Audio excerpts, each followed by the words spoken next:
Look out. Hey, everybody. Welcome back to another episode of the HomeRecordingMadeEasy.com podcast. This is season 3, episode 2. And this week, we're going to talk about my 2 most favorite topics and plugins that we talk about when we're learning how to mix, and that is EQ and compression. We're going to talk about EQ and compression, why they're important, why they are the 2 most important tools, regardless if you're a beginner, an intermediate, or an advanced level mixer. And then I'm going to show you a couple of different plugins, stock plugins, a couple third-party plugins, and how they differ from each other, and talk to you about what I recommend and how you go about learning and focusing on EQ and compression. So that's what we're going to do here today in this episode. So make sure you like, share, subscribe, get yourself a notebook, take some notes, sit back and relax. Let's talk about EQ and compression.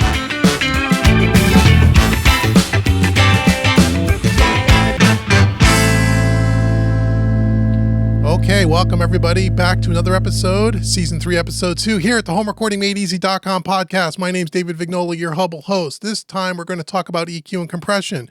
Before we get started, we are now on YouTube with video. Hey, how everybody? Or if you're listening to this on Spotify or Apple iTunes or wherever else you consume your podcast. Thank you so much for listening and watching. Make sure you like, share, subscribe. Make sure you give me a 5-star review if you'd be so helpful.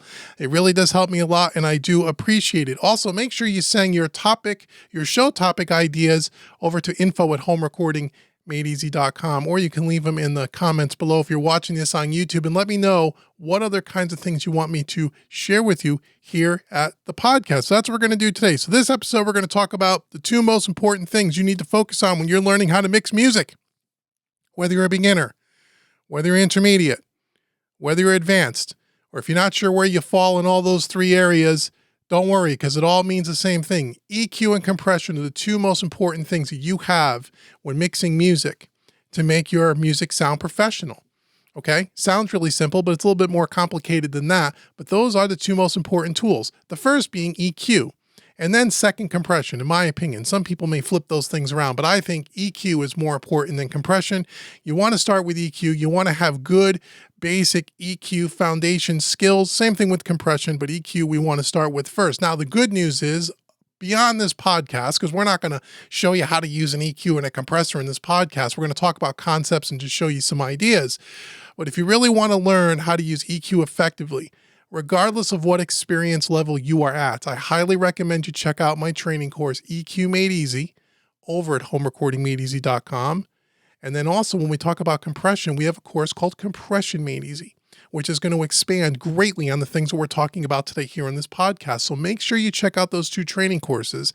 And if you listen till the end of the podcast, I'm going to give you a discount coupon code anyway. So you should stick around for that. So you don't pay full price for the course, because none of my subscribers and listeners should be paying full price. And that's why I'm here, is to help you. So EQ and Compression Made Easy, the 2 most important courses that I have, the 2 that I tell every single student to start with when they ask me, where should I start? Even before one of the full-on mixing courses, I say, get EQ made easy, get compression made easy, and understand how to use those things effectively. And your mixes will sound fantastic, regardless of whether you're using stock plugins or third-party plugins or a combination of the both. So let's talk about, what is EQ? What does it really do? Well, EQ in its simplest forms provides clarity and space to your mix. It's a way to get rid of the frequencies that are not pleasing or are clashing with other frequencies, ways to enhance frequencies that are more pleasant to the ear, and a way to kind of carve out space so all the instruments in our mix have its own, shares its own little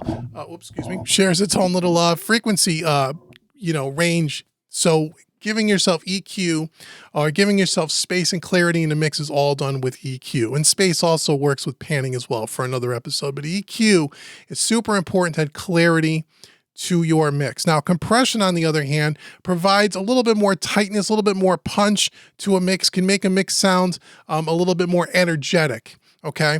The reason why I tell everyone to start with EQ first is because it's the easier to kind of wrap your head around it, to kind of get your skills under your belt. Compression is a little bit more difficult when you're talking with beginners, because compression is a little bit harder or more difficult to hear, especially when you're first starting out, where EQ is really easy. You boost frequencies, cut frequencies, you can hear those things quite simply. Now, if we take a look here in our DAW, now if you're on Apple iTunes or Spotify or whatever, you can't see the screen, obviously. This is really for our YouTube folks here. But if we take a look at some of, on our screen here, and we take a look at where I tell everyone to start with, and we're going to take a look here at our first plugin here. This is the Pro EQ by PreSonus. I'm in Studio One today. This is just a stock EQ, and this is where I tell everybody to start with. We'll talk about third-party EQs in a second, but I tell everyone to start right here. And every single DAW will have an EQ that is similar to this. Now, why do I like this EQ?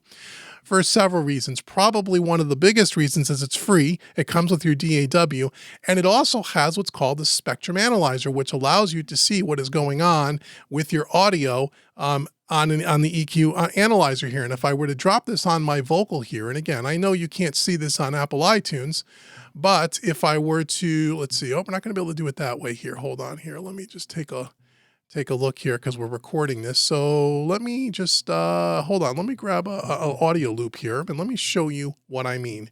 So if I grab an audio loop and I just kind of drag this somewhere over here and we open up our EQ here, let me just show you what this does.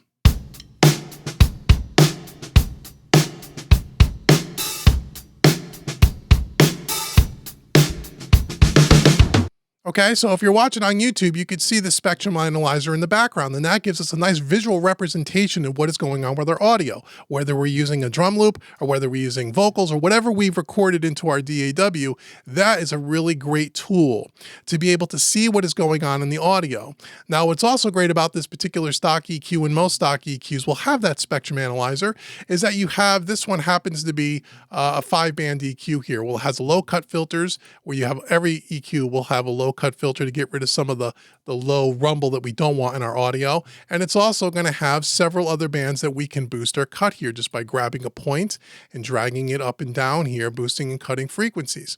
Okay, really, really nice. And again, you'll be able to see that beyond when you're playing back our audio. So if I were to play back that audio again, and we were to hear this audio again, you'll see what it does as I move the points around. Here we go.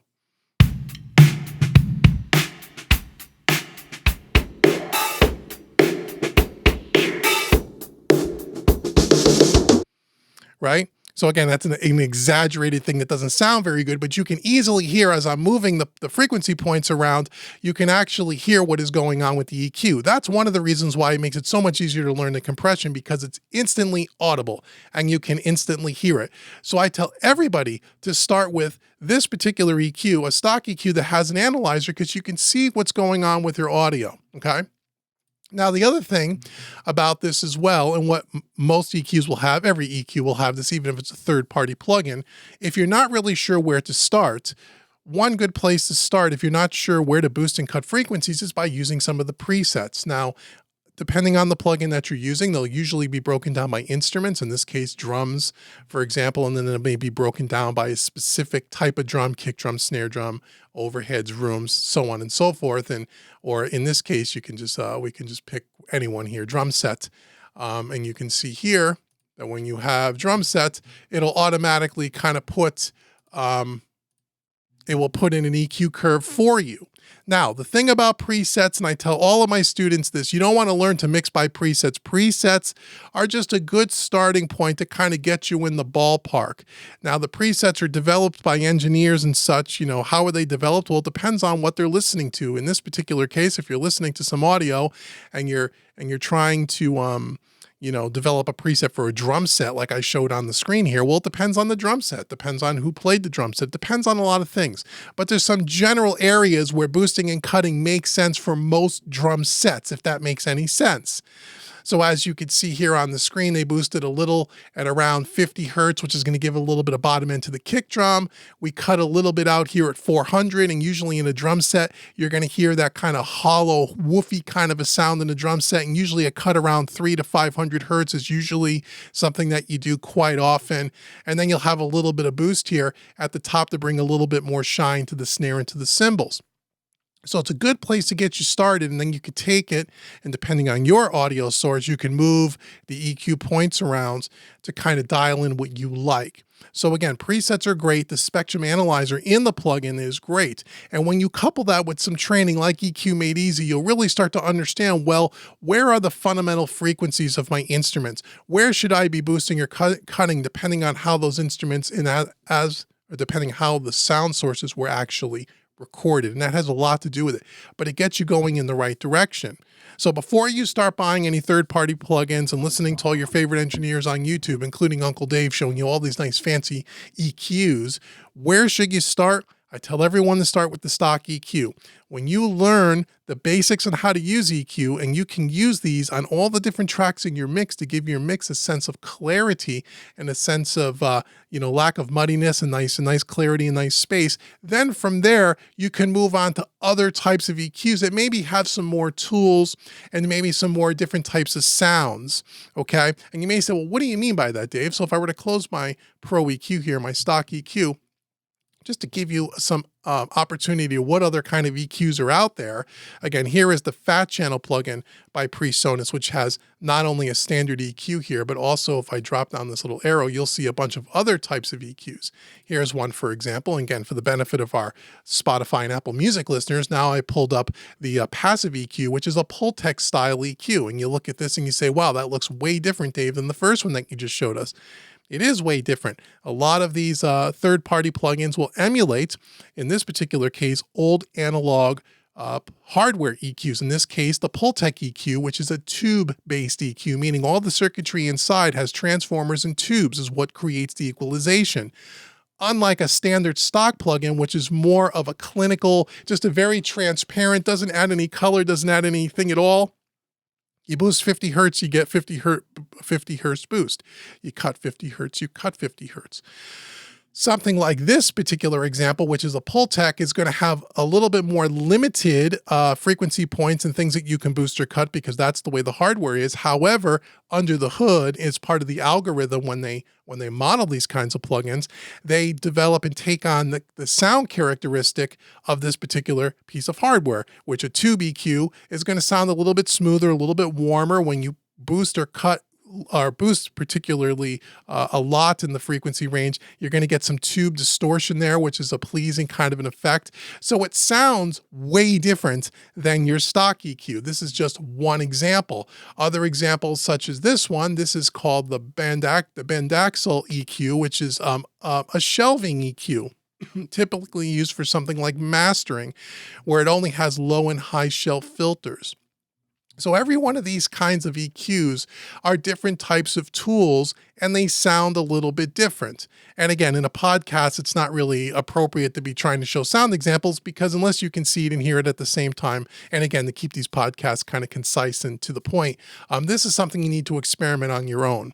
But when you first get started, you always want to start with that stock EQ. And then as you move beyond that, you understand what the stock EQ does and you understand basic EQ fundamentals, then maybe you move into some more of these third-party type plugins because they're going to sound different. So for example, when you boost 50 hertz on your stock EQ or 60 hertz, that is going to sound different than when you boost 60 hertz on this Pultec that I'm showing on the screen now. They're going to sound different. They're not going to sound exactly the same because the sound characteristics of these EQs are a little different from each other.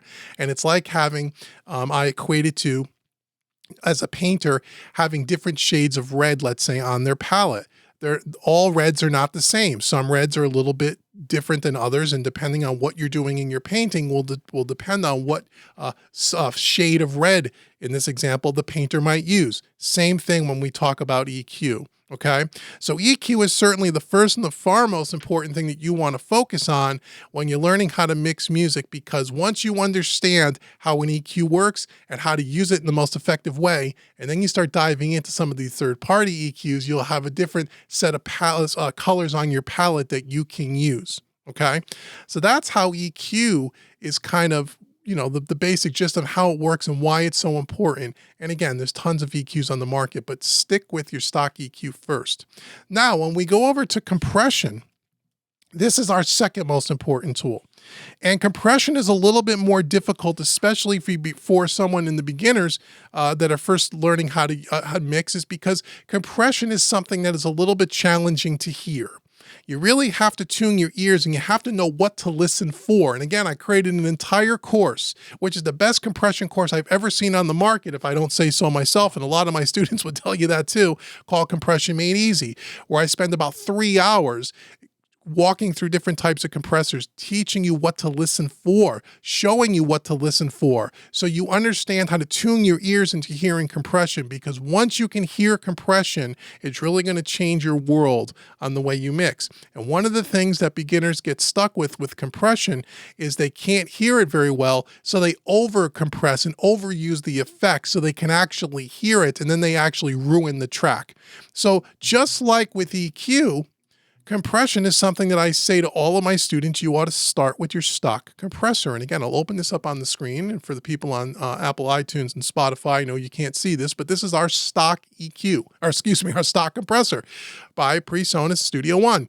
Just like any other DAW has a stock compressor. It's going to have all of the similar settings. It's going to have a threshold and a ratio and an attack and a release, and it's going to have a makeup gain dial. There's going to be some other dials for side chaining and knee settings and those things, but those for more advanced people. You don't need to worry about that. You need to worry about threshold, ratio, attack, and release. Those 4 controls is what makes up how you compress a signal, when you compress a signal, and how much you compress that signal. Okay? And so again, Compression Made Easy, we spend a lot of time talking about that. I tell all of my students, before you start looking at all these different third-party compressors and all the 1176s and all the LA2As and all the different fancy names that you hear out there, you want to start with your stock compressor. You want to understand what is going on with your audio as you compress it. And just like with the EQ, we have a visual representation on this particular stock plugin where you really get a chance to see how the plugin reacts to the audio in a visual form. So it helps you kind of connect your ears to the audio so you can hear the compression, if that makes any sense. So again, starting with your stock compressor. Now, just like with EQ, the stock compressor is going to be very transparent. It's going to do one thing and one thing only, and that's going to be compress audio. And why do we compress audio? Compression, in its simplest definition, it controls dynamic range. So if you have any piece of audio, no matter what it is, you have the loudest parts of that audio and you have the quietest parts of the audio. The difference between the most quiet parts of the audio and the loudest part of the audio, that difference or that range, and if you're watching me on YouTube, you see me holding up my hands right here showing you the range, that is called dynamic range, from the lowest to the loudest, right? What does a compressor do? A compressor is going to squeeze or compress that dynamic range. And you can see my hands if you're watching on YouTube. It's going to make that the quieter parts become a little louder and the louder parts become a little quieter. And the more you compress audio, the more that range shrinks. It's like a trash compactor. It shrinks, shrinks, shrinks, shrinks, shrinks. When you overcompress, you actually shrink it so low so your audio waveform doesn't have any dynamics anymore, which is not a good thing. You don't want to overcompress. You want to, again, we talk a lot about that in Compression Made Easy. How much do you compress? When do you compress? All of that is for another course. But in general terms, we're controlling dynamic range. Now, what's good about using something like the stock compressor is as you start to compress the audio, you'll see on the visual representation of your plugin, and again, every DAW will have something very similar, you'll see how the dynamic range it starts to shrink. So you can kind of cue in the visual to your ears. And that's why the stock compressor is so important, because it gives you that representation visually. Now, as I just said, just like with EQ, all compressors are going to sound a little different. Once you move beyond your stock compressor, which is all it's going to do is compress the audio. It's not going to add any other kind of tonal characteristics or any tube saturation or any vibe or any mojo or any analog-y kind of stuff, all those fancy words that you always hear everyone talking about. All it's going to do is compress the audio. It's going to take that dynamic range, it's going to shrink it down, it's going to compress it. Once you learn how to use compression, most importantly, how to hear compression. So when you're compressing the snare drum, for example, you could hear what it's doing to the actual audio and you understand it even when it's only being compressed very subtly, because that's the key. Then you may say, well, that's great. I know how to compress my audio, but why would anybody want a third-party compressor? Why would you use anything beyond the stock compressor? That's a great question. So once again, for the benefits to people watching this on YouTube, and if you're listening to this on Spotify or Apple Music, once you get home and once you're in front of your computer, you can always jump on the YouTube channel and watch this so you can see it, and then, rewatch the episode and you can see the visuals here. But just like with our EQs, compressors, there's different types of compressors. Here's a compressor, and again, for the benefits of people on audio only, I'm pulling up the Tube Comp by PreSonus, which is an LA2A emulation. And this looks way different than our stock compressor, right? This is actually a lot easier. It's only got 2 knobs. It's got peak reduction, which is how much compression you want, and then gain, how much volume compensation do you want after you've done compressing. And it's got a needle in the center of the screen showing you how much compression is actually occurring. Now, just like with that Pultec EQ, the Tube Comp, or the LA2A, is a tube-based compressor, meaning that it has an input and output transformers, and then it also has tube inside, and the tube is what's kind of creating that compression, which has a different sound characteristic. It sounds differently tonally than our stock compressor, which doesn't really have any kind of tonality added to it at all. It just compresses the audio. Why people reach for these kinds of plugins, these third-party type compressors, is because they have their own special sound characteristic to it. You might have heard somewhere on the internet that some people will call them tone boxes. Tone boxes. They'll call those the LA2A a tone box, and the 1176, which if I show you that here, here's a model of the 1176. It looks a little different, has a few more controls. Tonally sounds different than the LA2A, which tonally sounds different than the stock plugin. So just like our painter analogy with our EQ and our colors of red, well, maybe our compressors are shades of green. And the 1176 style compressor is one shade of green, and the LA2A is another shade of green, and our stock compressor is even a third shade of green. And depending on your painting, what shade of green do you want to put on the canvas? It's the same thing with compressors when we talk about audio, because each one of these compressors sound a little bit different. When and where you would use them really depends on what you like, but can be different for everybody. And again, we talk a lot about that in Compression Made Easy. And that's why I harp on these 2 courses, because we get into the dirty details on not only, philosophically how to use them and what they're all about, but to actually use them in application so you can hear and see the difference, which we're not doing in this podcast episode. So once you move beyond your stock compressor, then you start talking about different types of colors of paint or different types of compressors. But just like with the EQ, I always say start with the stock compressor, because it's got all the basic controls that you need to learn about. It has the visual representation. As you start to compress the audio, you can see on the screen what it's really doing, and you can lock your ears into your eyes so you can hear what is going on.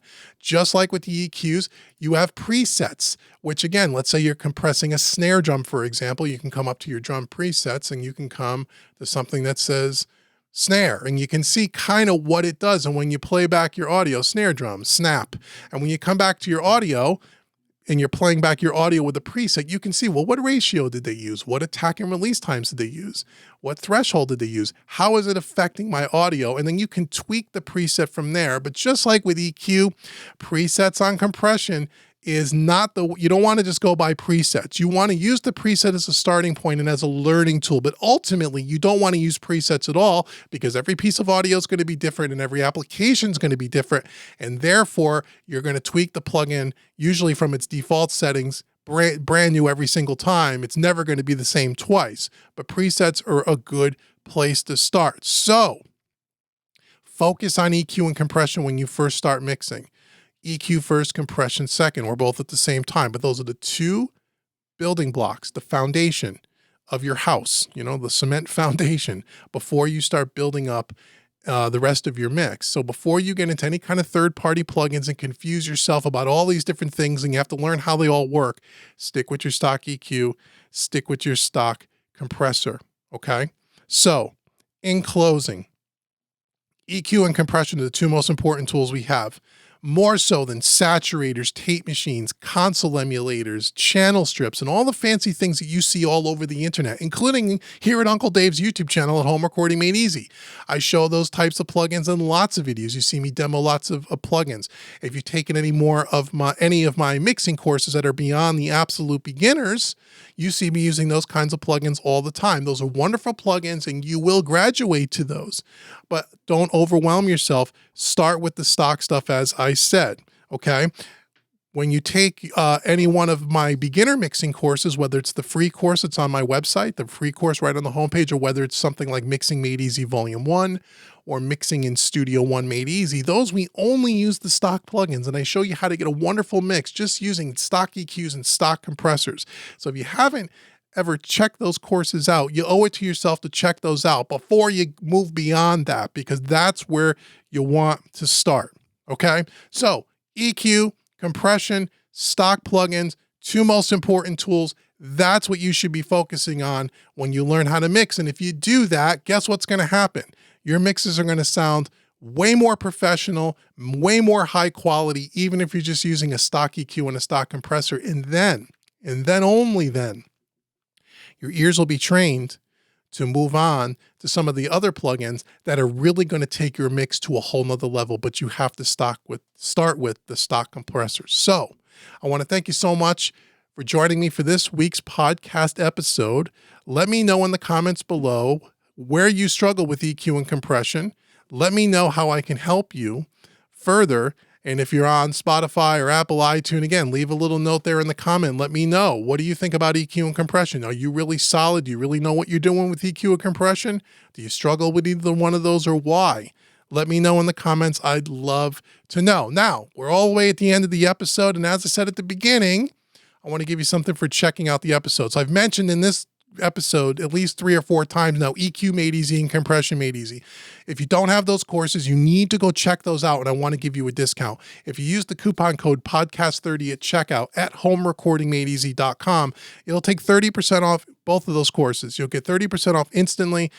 Go check those out today. And by the way, if you want to use Podcast 30 on any training course on my website, it will take 30% off any training course. And I highly recommend that you check those out and start with EQ Made Easy and Compression Made Easy. So I want to thank you so much for listening to this week's episode. Let me know in the comments below what other show ideas and topics that you have for future episodes. Send all your questions in or leave them in the comments below, because we'll be doing a Q&A podcast not too long from now, and I'd love to answer your questions and help you out in any way I can. And until next time's podcast, I've been Dave with homerecordingmadeeasy.com. Thank you so very much for watching on YouTube and listening on Apple and Spotify, and I will talk to you and see you and speak to you guys all soon. Take care, everybody.